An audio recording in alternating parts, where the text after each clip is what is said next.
second time it's been a while. Yeah, definitely. Yeah, we've had some bad injury luck over the last couple of years, so it's nice to have us both healthy, I guess, in a game like this. And again, these are the sort of things I think that you really can appreciate how special they are when you're done playing. I mean, they're cool now, but at the end of the day, we're fighting for our lives here to get in the playoffs, and they obviously are looking to gain some momentum heading into the playoffs. So again, it's a cool thing, but I'm sure we appreciate it a little bit more when our careers are over. Do you have much time to think before you go down on the breakaway like you had there in overtime?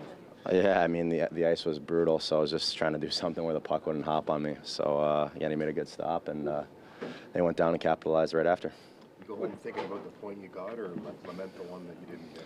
Yeah, you always take the points you can get and run with them, especially with the race that we're in. So, obviously, we know what's going on in the games around us, and, again, it was a huge point for us. We needed that one, and we'll regroup and get back after it Monday.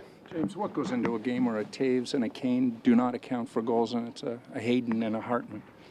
Yeah, again, I think it speaks to just for them kind of the depth that they have, and they seem to have different guys every year step into big roles and do a good job for them. So they're a well-balanced team, and they've had the success they've had for a reason. I can imagine a surreal moment as you come close at one end and your brother had the puck on a stick moments later at the other.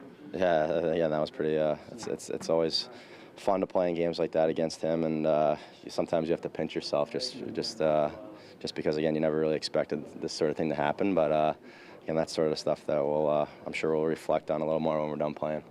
You've taken them to overtime twice, and in general, would you say stayed with most of the top teams in the league this year in most of your games? Yeah, I think again we've been able to rise to the challenge in some of these marquee games like this, and it's a good sign. Obviously, we still got to make sure we're getting points and climbing the standings and holding on to our spot. And we got 1 point, and obviously we'll take that and run with it. Results aside, is it a night where you guys can feel good about how sort of the whole game went, and you know when you're facing that kind of team, it's yeah. under the gun a little bit. Yeah, you know what? It felt like a playoff type of game with just how tight it was out there. There wasn't much room, and again, everything. There was a guy right in your face, pretty much whenever you touch the puck. So those are the sort of games that you got to get used to playing down the stretch, and those are the type of games, obviously, you play a lot in the playoffs.